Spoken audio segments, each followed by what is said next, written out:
Yes, guys, welcome to your Chelsea versus Fluminense FIFA Club World Cup semi-final preview.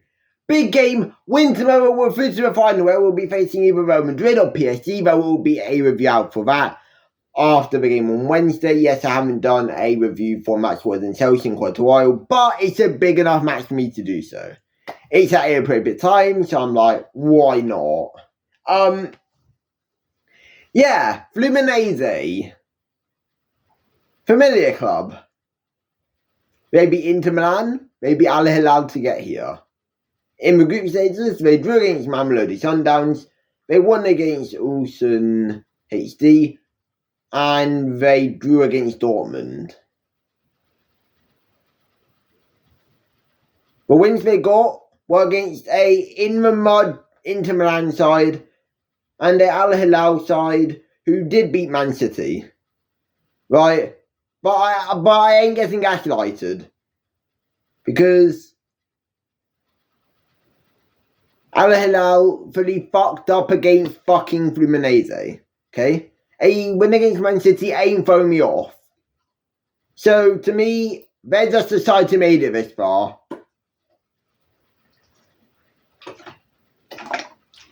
And yes, I'm drinking again. Not alcohol, of course, because I'm too young for that. But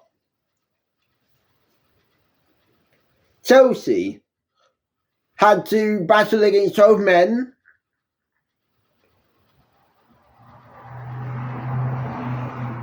Against 12 men Benfica, because the referee was paid out by them, it was so obvious. And Moeva. Then we battled against Palmeiras. So we actually had the harder run to get here. So arguably, we should be favourites in this match.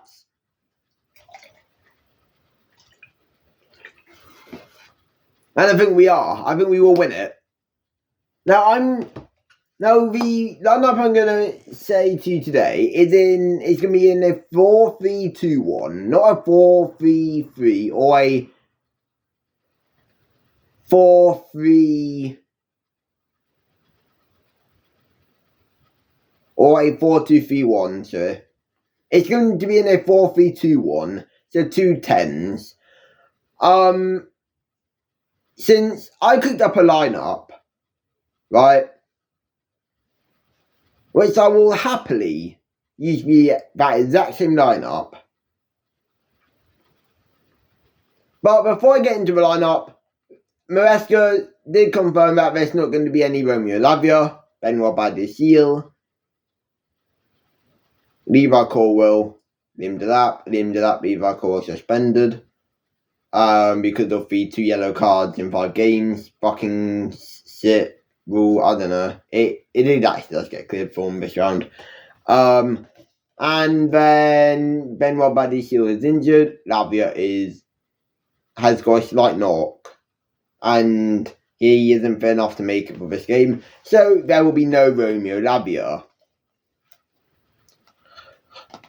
Now, as people are worrying about this in the back pairing, right, I'm going to bring up a proposal here in a second when I do the lineup. Which is 20 things I'm making from the lineup what I built earlier today, what I posted on X, which was kind of a formation, right, 4-3-2-1. Yeah, so I want to go with that, and I'll explain how the fullbacks will operate, and because I feel like the way the fullbacks will operate will be so good. But yeah, something else what Maresca said is that they're not preparing for Thiago Silva, they're preparing for Fluminense. They are not preparing for one player. He also said that he's happy how the players are. When asked if he thinks the players could be like Thiago Silva, obviously he's not going to publicly shame them, but you know.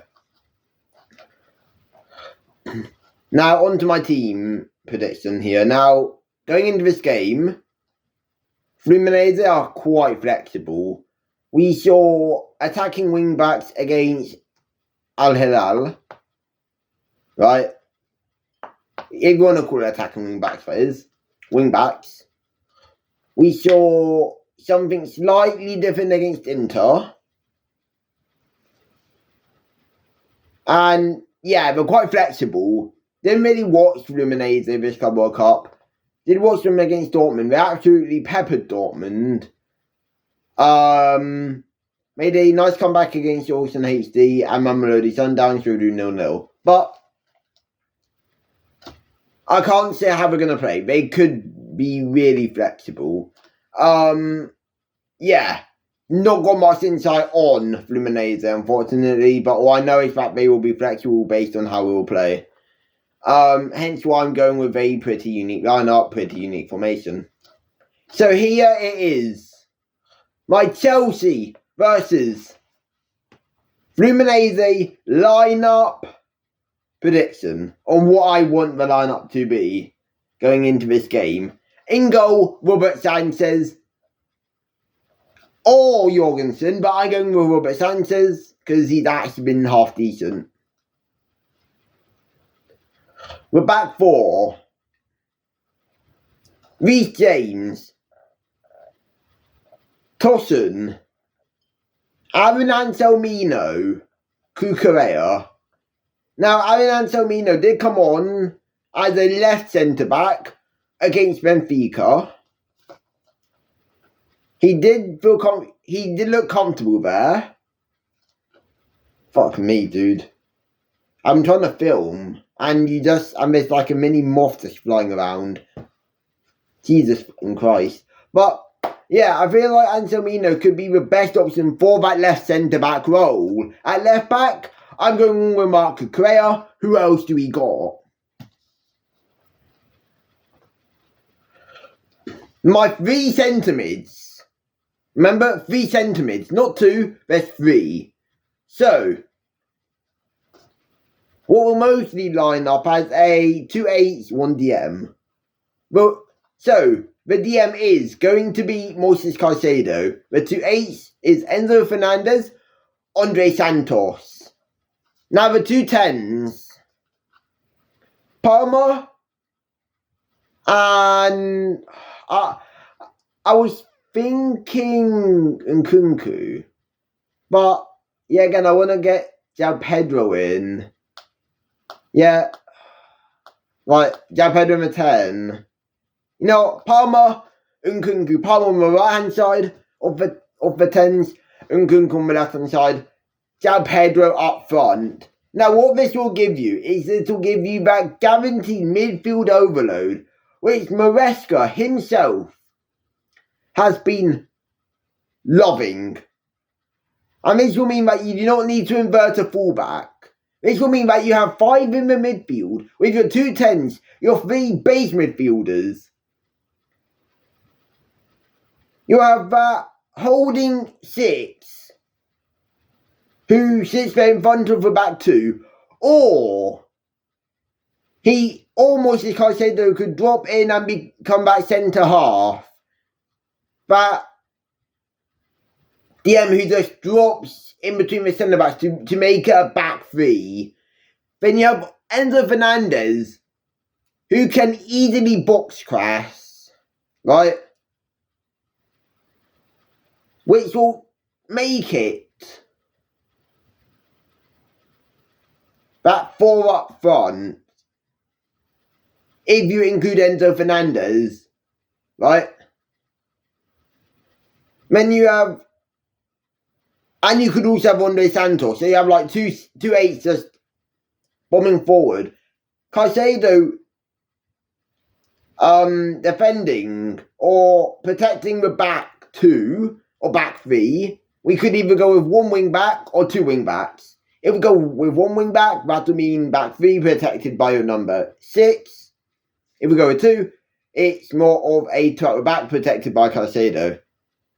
Now, the athleticism of the fullbacks has to be good here because there'll be wing backs, not attacking wing back. Actually, they could be attacking wing backs, but they'll need to have the energy, the fitness to go forward. Hence why I think Cucurella does the wing-back role. But Reece James filling in that back three could also be good. Now you may be wondering, why don't you start Gusto in that right wing-back role? He could shoot it, right? I agree. Okay? I totally agree with that idea. But I see Reece James as more capable of doing it. He has such good crossing. Gusto's been off form for at least a few months. Has one or two good games, but he's mostly been off. Reece James, Cucurella, wing backs, doesn't bomb up and down, but kind of like has the license to roam up, to give support out wide. So that'll basically give you 6 up front. If you include Enzo Fernandez bombing forward, Santos kind of sitting as for holding 8, plus you have for holding 6. So at the end of the day, you're kind of turning it into honourable, that is. Obviously ends up being that box crashing 8/box to box midfielder. So it would kind of turn into a 4-2-3-1. But still narrow, obviously.